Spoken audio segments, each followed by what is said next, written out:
Howdy everyone, it's me once again, the one and only Killer Rodan. And today, as you can see, I'm still continuing my Disney movie marathon where I'll be talking about the movies, obviously, their motion pictures, TV programs. I don't know. If it's related to Disney in any shape or form, then yes, of course, I'll be talking about it. So I'm going to be doing one of these videos. And by the way, I'm going to split it into two parts because it gets pretty long about nothing really. I'm referring to these individuals again. If any of y'all remember, I call them a bunch of softies because they are. Because they're the same people that thought Cruella de Vil was too dark. It was morbid for these individuals. Like, okay. It's just trying to give you an idea on how their mindset is because they're missing the past, how things were so grand back in the day. Yes, I know I've spoken about this kind of mindset before, but that's definitely the vibe that they're giving me, the people who run that show, that podcast, because they're acting as though their nostalgia is more important than somebody else's future. They're just complaining how things are changing in this day and age. And for this video, they want to talk about the book of Boba Fett because of the fact that how music can play an important importance on how to influence people's lives or whatever. And yes, Star Wars is known for the music, of course. I guess this show would be no different, obviously. And don't get this twisted either. It's not the plot you want to talk about the show. That's okay. I'm not whining about somebody wanting to talk about the show. Because all things considered, that this TV show was actually pretty well received, relatively speaking. Yeah, most people seem to actually enjoy the show. So that's not the plot really of an issue with. I thought it was pretty solid, really. And I liked it enough that I would recommend it. Even though I'm not really a TV show person, I much rather watch movies, to be honest with you. But even I can say it was actually not half bad. There's some things that could have fixed, of course. There's some things that could have been better, obviously. But I'm just saying. Anyway, I'm just going to be responding to their perspective when it comes to the show. I guess to be more exact, their point of view, how they look at this show, and that's what I'm going to be responding to if I'm being more exact here. And yes, of course, got to help the family. You got to help the family, and family. That's basically what their end goal here. Got to protect the family. Protect them from what exactly? I have no idea. And that's of course in reference to how society is changing in this day and age. I don't know what that means exactly, but because what about the more modern society is different? Too different? Again, what does that mean? I don't know. How is this posing a danger exactly? Again, I'm not quite sure. I'm just confused here. Of course, there's already been plenty of material regarding Boba Fett in comics, graphic novels, or whatever you call it. Yeah, this character has been around for quite some time, so obviously there's going to really material that's already existing even way before Disney purchased the rights to Star Wars. I'm not ignoring that. Of course, that could be a thing because they have to get the material from somewhere. When I say they, I mean the people who made that show, obviously. Yes, how media is changing, how society is changing, things are different compared to back then. What does that even mean? I have no idea, really. Because they don't like change, I guess. And like I was saying, yes, the whole thing with music. Of course, this goes into the conversation where they want to speak in reference to the music when it comes to Christian music versus we call it centrist music, liberal music, and stuff like this. How that maybe being too lenient, I guess, versus being a bit more strict, and how music like this could influence people to do certain things. Again, what does that even mean exactly? I have no idea really. This is just so confusing when you think about it. Anyway, let's get into it, I guess. Oh yeah. We spend tons of time talking about the influence of screens and social media here at Plugged In, but there's another medium of entertainment that continues to exercise enormous influence over the lives of adolescents today, and we're going to talk about that today. Hey everyone, Adam Holtz here, your host of the Plugged In Show, focused on the family's weekly conversation about entertainment, pop culture, and technology. Thanks for joining us today. The format may have changed over the decades from records to cassettes to CDs, or maybe a few people in there had 8 tracks for about 10 seconds in 1977, to streaming online. But no matter how it's consumed, music continues to shape the hearts and minds of young fans today in the same way that it has really for generations. Yeah, Christ almighty. Again, Star Wars is not some exclusive thing just for little kids. That's not what's going on. I know this mindset has plagued the franchise for ages, even way back when. Even way before Disney has bought the rights, a lot of people believe that Star Wars is for kids. It's for kids. It's for kids. It's nothing but kids entertainment. And I have gonna entertain the little kiddies, which of course is completely false. There's nothing to back that up. I mean, there's some entertainment that's for kids regarding Star Wars, yes, but the franchise as a whole, no, not the entire franchise is for kids. So you're wrong about that. And here's the thing, though. Speaking of the Book of Boba Fett TV show, I mean, yes, those scenes in that show that can be pretty gruesome in its own little way. I mean, it's nothing too graphic by any means, but it could be violent in a different way, obviously. And yes, this show has done stuff like this. Or could say that franchise as a whole has done stuff like this before. And having characters just die off and just random attacks, attacking a bunch of people because the Empire wants to do the business because they feel like it's the right thing to do, according to their minds anyway. Of course, you have to have some kind of conflict within the story. And yes, some of the things in the shows have gotten pretty violent in some ways. Even the animated stuff has gotten pretty violent when you think about it. Which, of course, makes it pretty dramatic when it comes to these TV shows, which is fine when you think about it. Because you have to put something at risk, make it seem really threatening. You have to make it sure that the Empire, the bad people, so to speak, are up to no good. You have to give the sense that they're doing something bad. You can't just make it all for kids. This, well, of course, right here may be a bit much for someone that's under, I don't know, 7 years old, I guess. Something like this might seem a bit too much. So I want to actually recommend this kind of a thing for, like, let's say a 4-year-old, a 5-year-old, or whatever. So I don't know why they would assume that this entire thing is just going to be super kid friendly all the time, like it was Teletubbies or something. As Christians, we may be tempted to think that as long as our kids are listening to Christian artists, we've perhaps dodged the bullet here. In some ways, I think that's really true. In other ways, the conversation about music, specifically whether we should be avoiding what we sometimes call secular music, is perhaps more complex. So today I'm joined by Paul Acey, Kristen Smith, and Jonathan McKee, and we'll be talking about this important formative influence in the lives of so many tweens and teens today. In our second segment, Paul Acey and I will be unpacking everything you need to know about the new Disney Plus Star Wars show, The Book of Boba Fett. And I know that Paul and I will have to cram about an hour's worth of observations about one of the coolest Star Wars characters and one of the most nefarious into about 10 minutes or so. Good luck. You'll want to see how we do that. I know that Kristen is just dying to chime in on that conversation. I'm concerned for the listeners, but go ahead. Yeah. So today we're going to be talking about music, both Christian and mainstream, and the ways it affects us when we're young. I thought it would be fun to talk about our own music. What are you talking about? This could affect anybody of any age. It doesn't have to be specifically somebody that's super young. That doesn't make any sense whatsoever. So again, can we just get to the point here? Like we're saying, folks, I already knew that this one was already going to drag on, which is why I said earlier I'm going to just put this in 2 parts. Just again, a quick reminder for whoever's watching this. And yes, of course, you can like different type of music, you can have different type of tastes, which in itself is not necessarily wrong. If a song itself is bad or good, it just depends on the song itself, not the genre, really, when you think about it.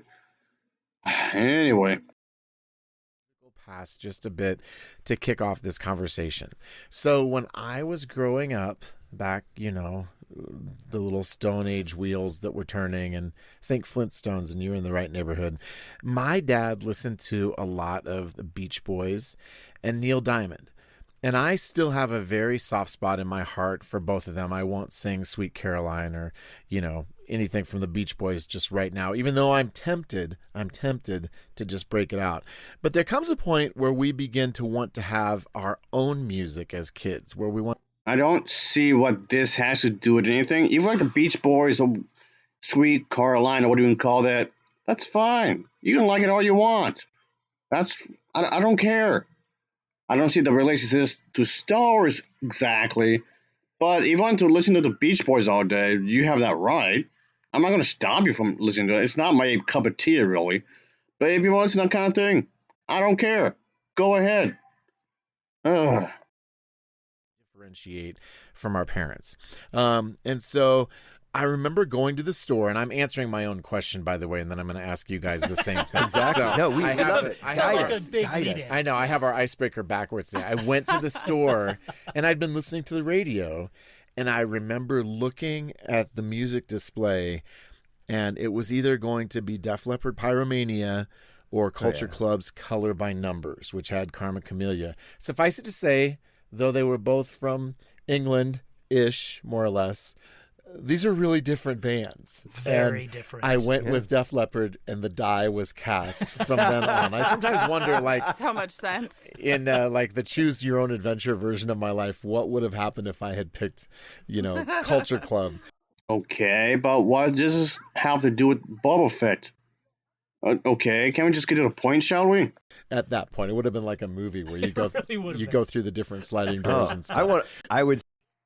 Does this have to do with Star Wars? I do not know.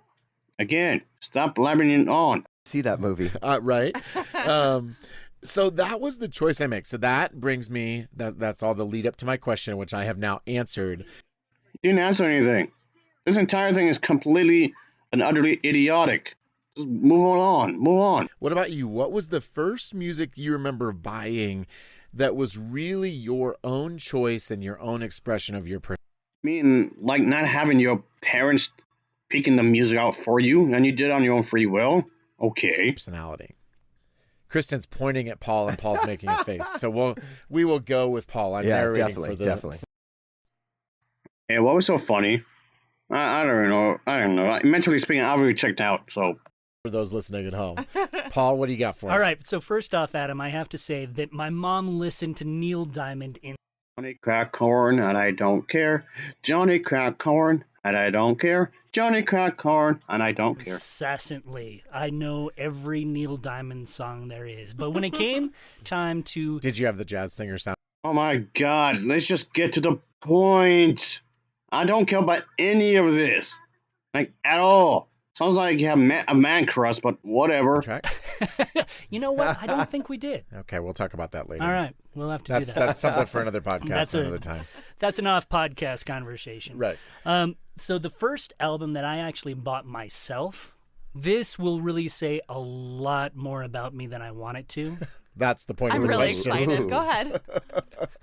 The Star Wars soundtrack. Oh my gosh, Paul. I thought that. When I read this script, I was like, I swear if he says something about Star Wars in this podcast. I kid you not. When I was like 7 years old. Oh my goodness. I had saved up all my money to buy the Star Wars soundtrack. I thought I knew how much it was, but being 7 years old, I didn't know about tax. Right. So tax. I threw the money down. It's a tough lesson. It's not enough money in this. I think it was the clerk's girlfriend said, "Oh, he's so cute, give it to him." And so I got my Star Wars album. I still have it to this day. This is really interesting. You really have it? I really do. Yeah.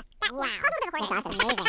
Or he's just organized. I don't think we have to put such a pejorative term on it. I don't have my Empire Strikes Back soundtrack. Kristen, what about you? Okay, so I think my first, the CD that I bought for myself was either The Fray or John Mayer. And I can't remember. Because, I don't know. I liked both so much that I think going to the concert was more of, an awakening for me. Because I went to John Mayer's concert shortly thereafter. So it wasn't like a splitting like Adam's story was. No, you still like both of them. Yeah. I listened to all of them so much. I mean, and The Fray's kind of depressing. They're a little slow. So, I'm up in my room, paying my bedroom, listening to this extremely depressed, getting all into my feelings. Thank you, room. Yeah, it's great. That's awesome. Jonathan, what about you? Well, in the same way, Kristen, that you said that you knew Paul was going to somehow mention Star Wars, I knew you were going to somehow mention John Mayer. That's true. It's true. I mean, when I even read it, I thought Kristen's going to say John Mayer. I'm sorry. He's so good. Yeah, so much love here. I love the support. Exactly. Well, I'm kind of divided because I've had a couple of these moments in my life, and The one I won't talk about is the one later in high school. Sounds like you're talking about it big time. Yeah, and I'll just give you a hint. The other day through the Atlanta airport, I was wearing my Run DMC shirt. So it still has some influence from the 80s there. But no, I'm going to talk about actually a really, honestly, a very nostalgic time in my life. And I think I've mentioned it before in this podcast because we were talking about music and the influence. I had a cassette of Steve Taylor, the Christian artist, his album Meltdown. And I would listen to it with a cassette. Kristen, you have to choose which side. Okay, so you do side one or side two, okay? Okay. I had one of those that I stole from my dad. I remember having it. That's right. Exactly, it was. Saddle up your horses. So anyway, but I chose side two of Meltdown, and I would listen to that every night as I went to bed, middle school, and it was like... There was something really cool, and honestly, for my faith, it was a time in my life where listening to Christian music, and I went to sleep to Christian music. I had these little, like, this was pre, ear pods or anything like that. It was mostly Walkmans back then, only had these kind of more clunky headphones. But my friend had these one, like you'd never see him because he was a runner. He had these ones that actually went in your ear, and they were very uncommon at the time. And I had one, I'd stick it in the ear that was like kind of on the pillow, and it was actually comfortable. And I'd go to sleep listening to Steve Taylor. And still this day, and I followed him for a while.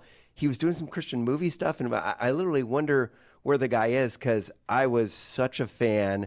I wrote him like a physical letter. He wrote me back letters. And he was a good guy, and he spoke really to some interesting issues in the church. And for me, it was a really it was a cool thing for my faith. That's cool. Yeah. Well, I think that's a great segue because growing up in the late 80s, there was this moment where there was sort of, I may exaggerate a little bit, but there was kind of a moral panic about the influence of the worst music of the time. We had Tipper Gore came out and did the thing with Congress to get warning labels on stuff. And about 1988 or so, when I was a senior in high school, I wasn't really walking with Jesus at that point, but I ended up at this conference at my church called Hell's Bells. Anybody remember Hell's Bells?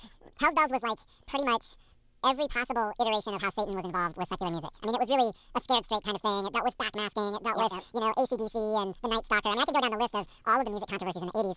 Of course, I was listening to like half of that stuff. Well, it had sort of there was a delayed effect for me, and I went to college and really at that point had an encounter with Jesus that transformed my life. And one day, I'm like, I can't listen to secular music anymore. And I literally like disemboweled, metaphorically speaking, 200 cassette tapes. And my best friend is watching me with this look of abject horror on his face. Like, so you pulled the tape out of the cassette? Yeah. You didn't do a bonfire? No, I didn't do a bonfire. But my best friend, who I had been all the way through school with from 5th grade on, he literally thought I was losing my mind. And about 10 cassette tapes in, he's like, dude, if you're just going to wreck these, can you just give them to me? And I'm like, yeah, no, Joe, Jesus doesn't want me listening to them, and he doesn't want you to listen to this garbage either.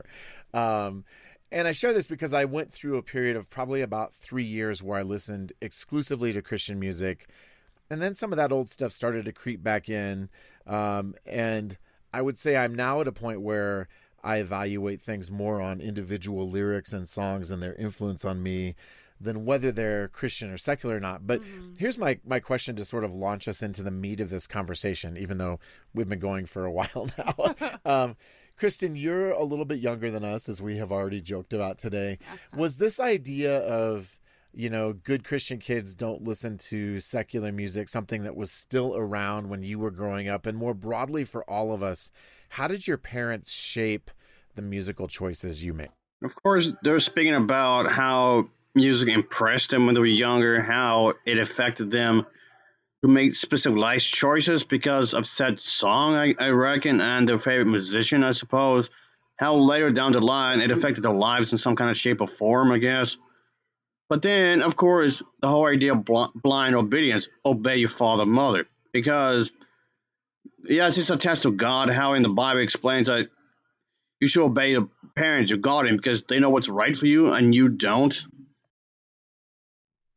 So I think that it depends on what circle you ran in, if that makes any sense. Like, I was homeschooled up until 7th grade, until I was like, enough of this. I'm going to make friends. I could just see little Kristen marching off to junior high with her mom crying in the background. I was done. No, I remember growing up, my parents did, we only really listened to Christian music, actually. We're only allowed to. But I do remember, and I've talked about this before as we've spoken about music, getting in the car for soccer practice with some of my best friends, and before any parents were in there, her older sister would jump in the front and turn it to a station that we weren't allowed to listen to, and we would get like a few seconds of like Nelly or something that we had no idea what was happening, and then of course we turn it back and everything was fine.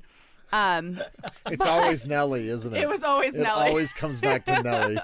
For me, it was R&B and rap, but yeah, I think as far as my parents were concerned, as I got older, the conversation really turned more toward, like you were saying, Adam, like, what are the lyrics saying? I mean, yes, I do realize that they're building this up to the whole Star Wars thing, of course, but ultimately, what specifically does this have to do with Star Wars is beyond me. This is supposed to be about the Boba Fett thing. And yes, I know they're trying to use this in a grand scheme kind of a thing in regards to the fact that, like I was saying earlier, how more of a centralist music versus how conservative music or how liberal music or the liberal arts, I should say, will be different compared to each other. Of course, there are going to be some drastic differences in style of music. And it just depends on what you like as a person.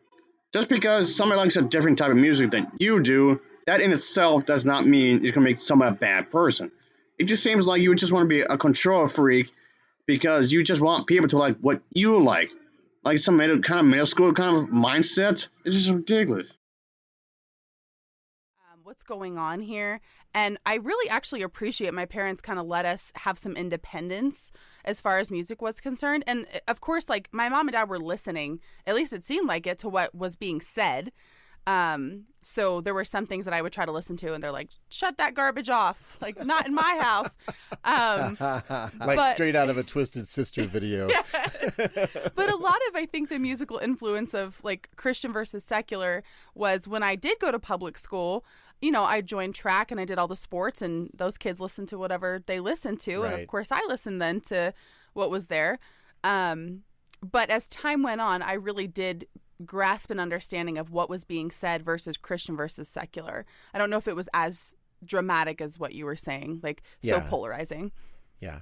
Jonathan, Paul, what are your thoughts on how your parents played a role and whether that influenced your choices with regard to what you listened to or not?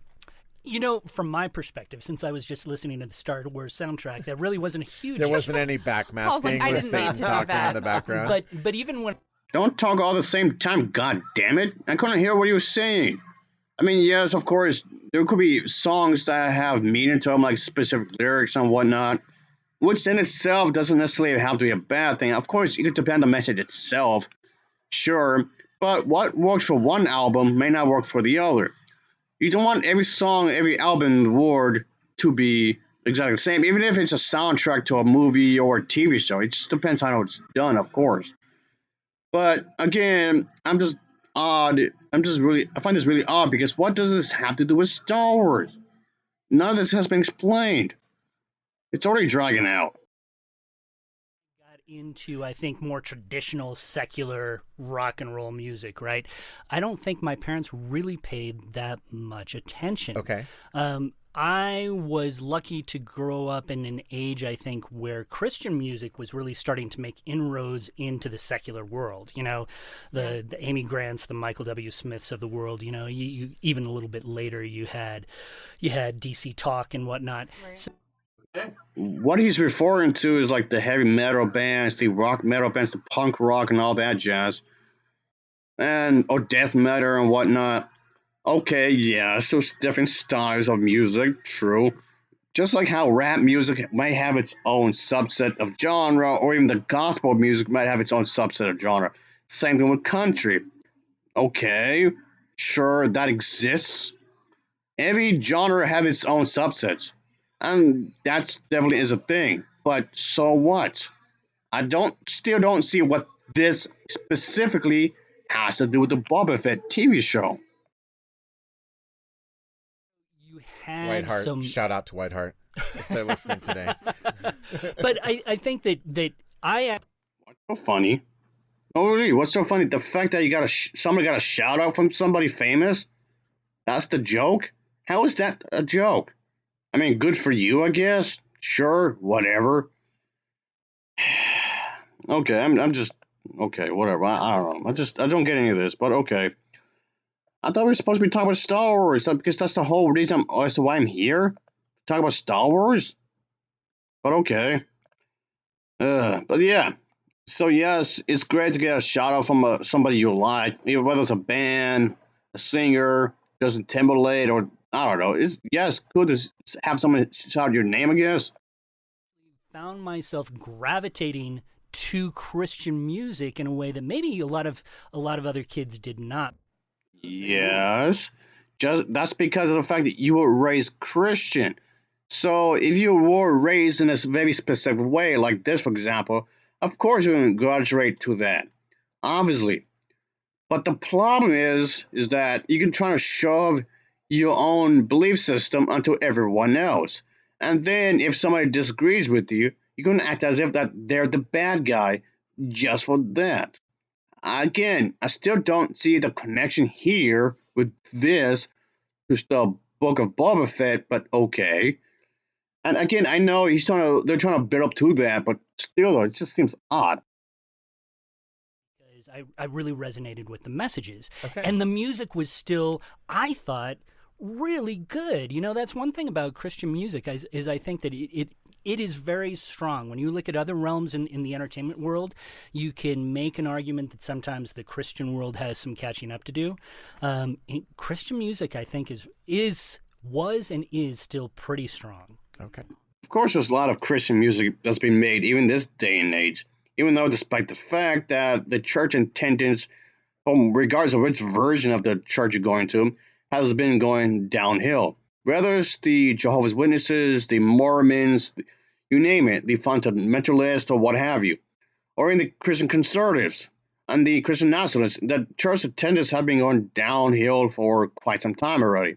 As people start to pick up an idea, you don't necessarily have to be religious to live a good life. But yes, despite all that, they're still pumping out lots and lots and lots of Christian music.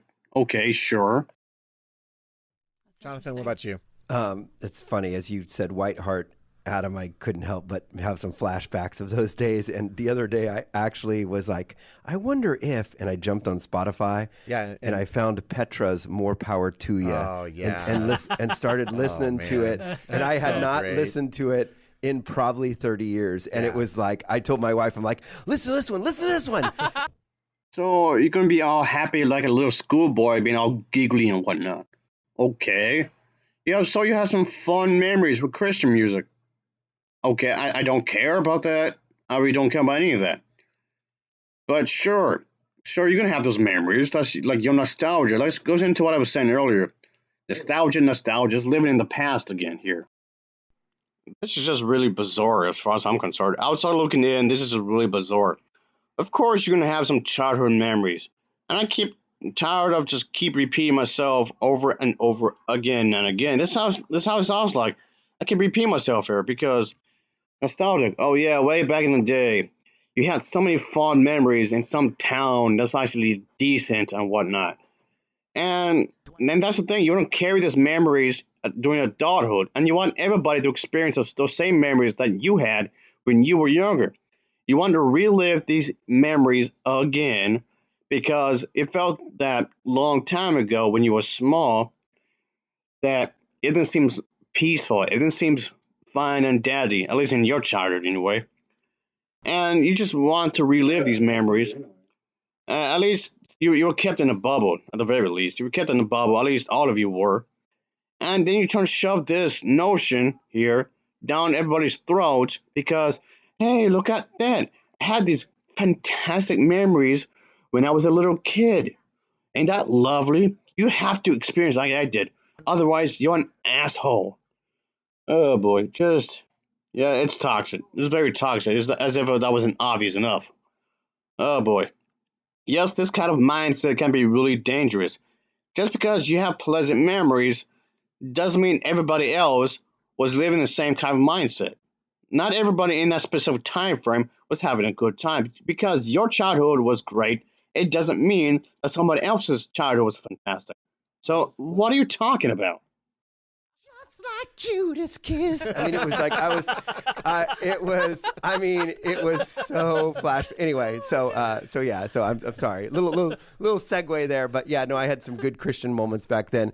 You know, I think, I mean, honestly, I think my parents had such good intentions. It was hard. My dad was a pastor at the time, and I think he felt a lot of pressure because he felt like whatever he did, he would constantly hear other people in the congregation say, well, my kid said that you allow this. And so, Oh, you're a hypocrite. You allowed this and that, blah, blah, blah, blah, blah, blah, yada, yada, yada. Okay, what does any of that have to do with Star Wars? Oh, the Book of Boba Fett, to be more exact here. I thought we were supposed to be talking about Boba Fett. Oh, boy. Like I said, folks, I'm gonna have to split this in two parts. This right here. This is what I'm talking about. This right here is what I'm talking about. Because it had to split into two parts. Keep yammering about kids, the kids, because they had great memories as a kid, and so they want kids these days to have the same kind of memories as they did when they were younger. So I guess that's a way to replay them in a sense. Felt like whatever he said, it was so. So he felt a lot of pressure. So we kind of saw it a little bit as unfair because from my brother and I's perspective, he had Neil Diamond, John Denver, and the Beach Boys. But when we asked if we could listen to Journey, he's like, no, it's secular, and we're like, what? That doesn't make sense, Yeah. So, and Journey, full of filth. I mean, it wasn't like today. Yeah, Christ. And I thought I sounded old. You sound old right there. I mean, they said the same thing during the 80s when musical taste was changing. Like how people was claiming that the devil music, like heavy metal or punk rock music had satanic messages. Like during the 80s and early 90s. Yeah, a lot of people were saying the same exact thing back in the day, in those specific time periods. Oh, I remember those days. Oh boy. It was stupid then, and it's stupid now. It just feels like nothing has changed. A lot of Christians seem to act the same exact way. Leave people alone, they're not bothering you. What are you talking about? Music. I mean, today's music, there was kind of a dividing line back in the 80s. You kind of. Yes, I literally just mentioned it. This also went into the early 90s as well. This went in the early 90s as well. I mean, during the 90s, during that particular decade, music change has changed again, of course, but what happened during the 1980s had spilled over, at least to some extent, during the early 1990s. But the 90s as a whole, again, the musical changed. And then if you go back to the early 2000s, the music just changed again. And then during the time period of the 2010s, music taste changed again. Notice the pattern here? Christ, this is dumb. When you were buying that album that crossed the line, Right. But Again, I just got to discussing this. The music in the 1920s changed, and then if we go to the 1930s, it changed, and the music in the 1940s, it changed. You could even talk about in the 1950s, the 1960s, 1970s. Notice the pattern here? It changed, of course. And each time it changed, the previous generation would start complaining, oh, it's too different, and yada, yada, yada. And it's changing, and this kind of thing doesn't. Right? So I'm repeating myself because even in the 2020s, it's happening again. a lot of clean secular stuff. So it is interesting how much. Again, what are you talking about? Yes, it's even more secular than compared to one specific type of music. I don't mind it. If it can be secular music, I'm fine. At least you can be way more lenient than compared to you Christians, because a lot of you Christians want it to be very conservative music, which is boring. That's so damn boring. If you don't like a certain type of music, fine. I don't care. If a certain type of music is not pleased to your ears, guess what? Don't listen to it. It's that simple. Just don't buy the album. How is it so difficult? I don't know.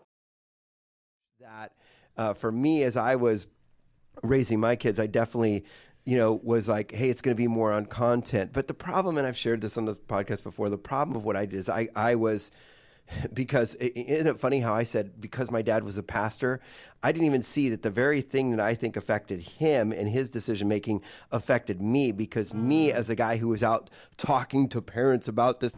What's the problem exactly? Okay, I still don't see what the issue is here. I mean, what's the problem? Oh, really, that's what I'm wondering. What is the problem here exactly? Musical tastes do change. That's fine. But I don't, again, like I was saying just a moment ago, I literally just said this a moment ago. If you don't want to listen to, like, let's say, rap music, even though honestly I think rap music is a joke nowadays, but I do like rap music with the old school anyway. But if you don't like it, don't listen to it. I know it's not that hard to do. Just don't listen to it whatsoever.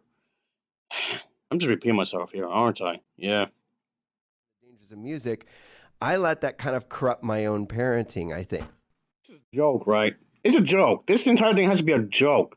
Really? This has to be a joke. That made me laugh. That made me genuinely laugh. Ugh. This sounds funny to me. That's why I'm saying that. Anywho, what do you mean it corrupted your parenting skills? What do you mean exactly? How did that happen? Really? That's your fault. It happened to you. It's your fault. You allowed this to happen. It's not the song's fault. It's you. You allowed this to happen. So it's of course like the typical Christian way. It's somebody else's fault and not your own. And I became so focused on watch out for these lies that I just wasn't as focused on the truth. And I've said it so many times on this podcast where I wish I could go back in time and spend more time just focusing on the truth of God's word and just loving on my kids and being there instead of being like, let's look at those lyrics and see what they say. And my kids roll. So listening to non-Christian music is the same thing about not caring about your family, not caring about your kids, not caring about your neighbor, or not caring about society as a whole. That seems gaslighting, don't you think? I suggest. So how does not listening to Christian music equal to you being a bad person? That's pretty much just what they're trying to say here. That has been one of the dumbest things I've ever heard. You have to listen to good Christian music to be a good person. Again, that's the justification was he's trying to get here, which is ridiculous. That makes no sense at all. Your eyes and going, oh my gosh, Dad, give it a rest with all this. That's You good, know, Jonathan. and that's where it got to that point, and I wish I could do that over. Well, and how do you think that we can help our kids or steer our kids toward redemptive choices without it being legalistic? Like, because I think that's the kind of. Yes, you should cheer with that because you've been overly strict. Is that something your parents did when you were younger? I have to say yes. That's how it comes off because how you act could be a reflection of how your parents act when you think about it. Because some of the toxicness can be rubbing off onto you when you think about it. But anyway, so I'm just trying to wrap it up here because this is so ridiculous. Anyway, but how is listening to Christian music going to prevent you from being a bad person? Because, like I was saying, according to these people, you have to listen to Christian music to be a good person, to be a great person. Parent here. Balance you're talking about, Jonathan. What does it look like for us to do that? And Jonathan, maybe you've already started that. You've already begun to answer my question by saying it's about relationship, not just necessarily rules. But what else do we have to say with regard to that in terms of our kids' music choices? What are you, a damn communist? That's how it sounds like to me. You have to listen to this specific type of music, or else you're a bad, terrible person. That's how it sounds like, as far as I'm concerned, anyway. I can listen to whatever I want. Why do you have to be so damn controlling? I mean, really. Well, you're all Christians, so of course you're gonna act like that. Typical. Anyway, yes, I know. It goes into the whole nostalgia thing, like I was saying earlier. Back in the day, everything seemed way more simpler and whatnot, and they just want to relive these types of memories. They're trying to use the more modern age music as a scapegoat. Really, the more modern day stuff sucks. Everything sucks. Modern movies sucks. Modern Disney sucks. Modern music sucks. Modern everything sucks. According to these people, because they just want to pretty much just relive their childhood, their nostalgia, their past, their everything. This is so ridiculous. You know, I think that a lot of it is, again, just to echo what Jonathan said, it really is about relationship, but I think it's also about knowledge, where I think not only knowledge that, you know, we as plugged in can bring to the table, but knowledge of your kids and what your kids are very interested in, what resonates with them, What the hell are you talking about? Why does this have to be attached to a relationship? Whether it's a marriage, to someone you care about, or maybe a relative or a friendship kind of a thing. Why do you have to think of it as a group? Why can't I just think of it as an individual, as in me, as in myself, as in myself, as me. Why can't I be an individual and just enjoy the music, whatever that is, and just enjoy my peace time? Why do I have to include myself in a group in order to enjoy music? Again, it goes into the whole communist talk I just mentioned a moment ago. Speaks to them. I think that it's important to understand kind of not only the messages that they are ingesting in terms of their music, but why they're ingesting them. And I think that that gives you a better platform to have some really good, healthy conversations. I agree with all this. I'm sort of seeing this from the depression lens, the mental health lens that has really taken over. I mean, I would say the world, but as far as kids are concerned, like I have people that are close to me that really struggle with depression, that really struggle with anxiety. And it's interesting because I've had a lot of conversations about. Okay, now we're just jumping into a whole other subject matter. Ugh. I mean, Christ. I mean, yes, your taste of music could be a reflection of depression, sure, but that doesn't necessarily have to be one and the same. Some people like to listen to depression music because maybe it makes them feel better. Maybe the sad music reminds them of better times. Or maybe they're just sad in the moment. Or another option, maybe they're just a happy person that likes depressing music. Again, it goes into what I was saying. Individualism. Just people like different types of music. There's too many questions here. There's way too many questions to be had here. Would a super depressed individual listen to something like this? I don't know, maybe. I guess it would cheer them up if you want to see and hear some lively music, I guess that's the only explanation I can think of, I suppose. But what's going to stop a depressed person from hearing music that's way more upbeat? What's going to stop them from doing that? I don't know. Again, they're looking at this subject matter way too simplistic. And when it comes to depression, it could vary from person to person. Some could be acute depression, and other people could be really severe. It depends on this said individual. It depends who you're talking to exactly. But okay, go on. Just listening through it and then asking, well, what do you do in a day? Like, can we talk about like what your day looks like? And it always inevitably will lead to music in some respect. And it makes sense because if you think about any kind of like, not to get like weird or creepy, but like any kind of like hypnotic or hypnosis, right? Like it's a repetition, right? Yeah. And music can work in the same way. Yep. And so I think it's really important to ask yourself, like, how does this make you feel? And maybe we can go from there. And even our kids, like, oh, you feel sad? Well, maybe we could talk about, and it might not always be what you're listening to, but maybe we could talk about it because I know for me specifically, like through college. Oh, Christ almighty. If any of you bastards keep asking me questions while I'm listening to a song, I'll be pretty much like. So, okay, obviously, when it comes to depression, it's a touchy subject matter. Because there's so much more to this than just, oh, I feel sad and that's it. It's not just feeling sad, of course. It's not that some of these people don't want to live or anything. They do. Some of them really genuinely want to live. They just can't get themselves out of bed. It requires a lot of energy just to do that alone. Really hard something to speak about. So, but of course, these individuals are really trying to overly simplify a complex thing. Post-college and stuff, there is this natural urge inside of me, like if I'm sad or I feel a certain way, to want to listen to a song that emphasizes that feeling. Right. We want to just sort of marinate in that sadness. We do. And I think there's a time and place for that.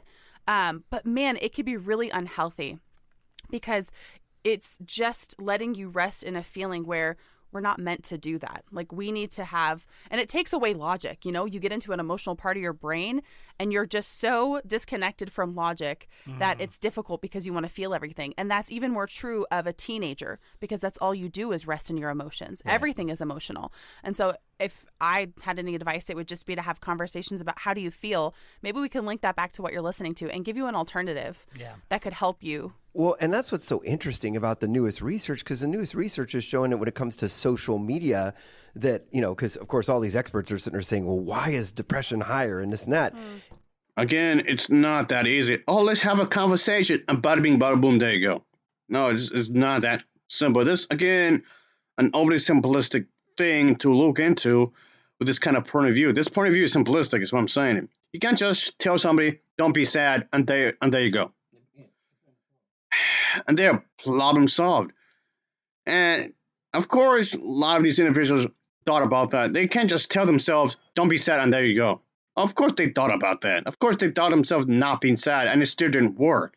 You guys just tell them and just have a conversation of not being sad, and that would work.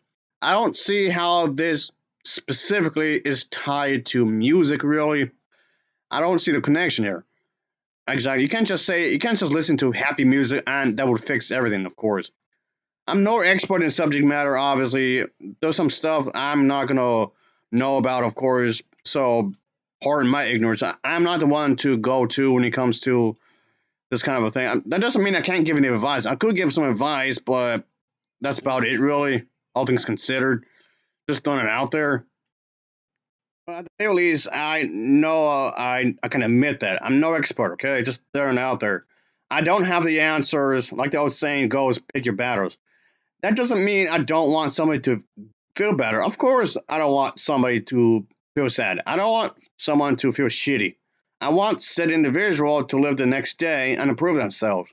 Yes, obviously that's easier said than done, quite clearly. But these individuals, they don't want to admit they know better. But they're going to turn around and act like they know better.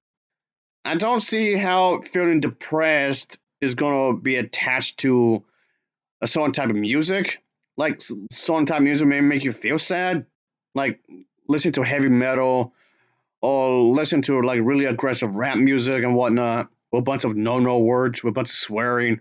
Again, y'all a bunch of softies. I can definitely say that.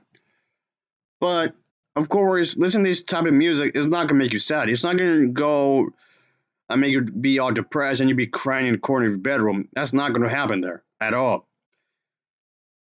Okay, feeling sadness, of course, is not a pleasant experience, even for these people who feel depressed. It could also be an occasional thing as well, maybe once in a while. Of course, it could vary from person to person. You do have to think about that as well. But what's the connection to this exactly and to Star Wars? I don't know. I mean, yes, there were some depressing moments in Star Wars. There are some moments in Star Wars that get pretty violent. Yes. There are some moments that get pretty aggressive. Yes. So those are okay. Case in point is that let's look at the original trilogy. Since these people are so obsessed with the original trilogy, let's look at the Empire Strikes Back, which is often considered to be the best one of the bunch. Star Wars Empire Strikes Back is often considered to be the darkest one of the bunch, which it is. That's pretty gloomy. That's a pretty depressing movie in some ways. So me watching this movie, does that gonna make me depressed? No. I've seen that film multiple times, and not once it made me feel depressed. And when I thought it was gloomy, yes, I thought it was pretty damn dark in its own little way. Sure, I can say that. But it didn't make me depressed. It didn't do that whatsoever. So it just seems like these individuals have zero knowledge on how depression works. Again, what does depression have to do with music? What does depression have to do with Star Wars? What does depression have to do with a TV show? I don't get it. It's so confusing. This is so confusing. What I'm saying is that there's no easy cure for depression. All right, for anyone that's suffering through it in one way or another. I mean, yes, you could speak to somebody trying to reach out to a loved one, could actually help you out somehow to get through difficult times, whatever that may be.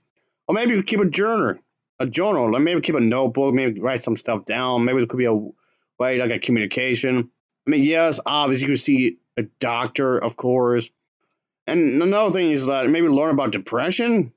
So a individual with depression can try to attempt to educate themselves with their friends and family members, with those who are willing to, be educated. Of course, there could be certain things. I mean, yes, there could be very, very specific things that could trigger an episode, obviously. But again, you have to be super precise with this kind of thing. You can't just be like a one size fits all.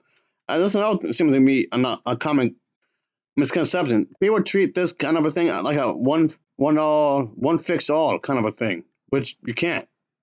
So how do you get rid of the depression? It could be a tricky kind of a thing. You of course there has to be some kind of management in depression when it comes to this kind of a thing with your friends, your family, and whatnot. Of course, you have to manage it in some kind of way, obviously.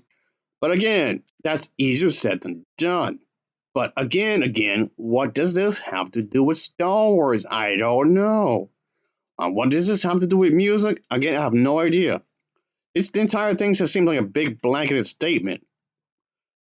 Well, that's seems to be a common thing when it comes to these Christians that I seem to talk about, of course.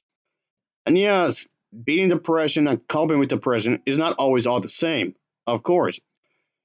There are going to be many daily tips and tricks to cope with depression, and when it comes to beating depression, that implies more of a long term kind of a thing. Coping with depression is not the same thing as beating it. Christ, I could go on and on, but this video is very lengthy as it is. Like I said before, folks, I would cut this in two parts because, as you can clearly see, it just rambles on and on about a whole lot of nothing really at the end of the day.